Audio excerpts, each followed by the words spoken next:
Assalamualaikum warahmatullahi wabarakatuh. Perkenalkan, saya Miftahul Khairat, NIM 200422231 dari Prodi Ilmu Administrasi Negara. Saya akan mencoba menjelaskan materi tentang pembagian kekuasaan. Pembagian fungsi-fungsi pemerintahan dibagi menjadi 3. Legislatif, yaitu rule making atau membuat kekuasaan.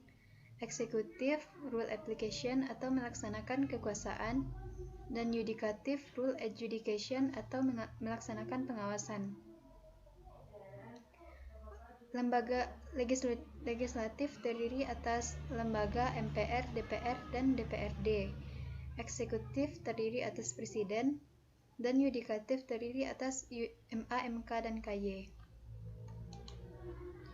Eksekutif dalam arti luas adalah kepala negara atau pemerintahan, pegawai pemerintah, birokrasi, dengan tugas penegakan hukum atau aturan, menginisiasi kebijakan serta melakukan hubungan internasional.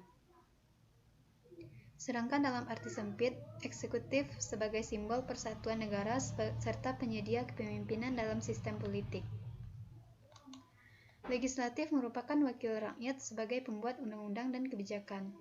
Berkembang dengan fungsi penyelidikan dan kontrol atas kinerja eksekutif, merupakan agen dalam sistem politik sebagai pembawa mandat dari prinsipal, representasi dari demokrasi perwakilan, dan check balance atas kekuasaan eksekutif.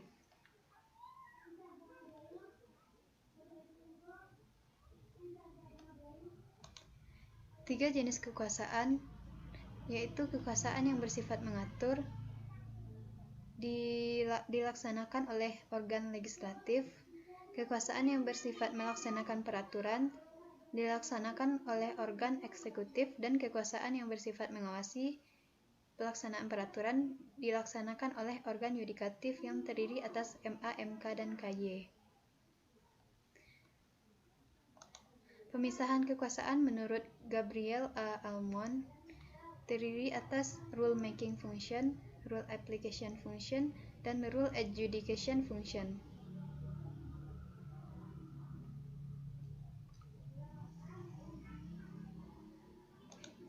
Fungsi badan legislatif, policy making and law making function, initiative, amendment, budget authority. Yang kedua, to control executive, guard, specially control authority. Fungsi kontrol terdiri atas question hour, interpellation atau meminta keterangan, enquete atau mengadakan penyelidikan sendiri, mosi yaitu sistem parlementer.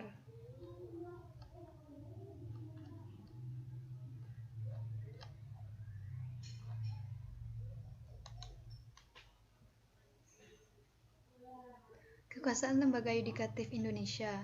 Sistem hukum yang berlaku di Indonesia, khususnya hukum perdata, hingga kini terdapat dualisme, yaitu pertama, sistem hukum adat, suatu tata hukum yang bercorak asli Indonesia pada umumnya tidak tertulis. Yang kedua, sistem hukum Eropa Barat yang dipengaruhi oleh hukum Romawi, asas kebebasan yudikatif atau independent judiciary adalah berpedoman pada pasal 24, 25 Undang-Undang Dasar 1945 bahwa kekuasaan kehakiman ialah kekuasaan yang merdeka, artinya terlepas pengaruh kekuasaan pemerintah. Mahkamah Agung adalah mengadili kasasi dan menguji peraturan perundang-undangan di bawah undang-undang yang terdapat dalam pasal 24A ayat 1. Yang kedua, Mahkamah Konstitusi berwenang mengadili tingkat pertama dan terakhir yang bersifat final untuk menguji undang-undang terhadap undang-undang sengketa lembaga negara, memutus pembubaran partai politik dan perselisihan hasil pemilu yang terdapat dalam pasal 24C ayat 1. Sekian yang dapat saya jelaskan dari materi ini. Wassalamualaikum warahmatullahi wabarakatuh.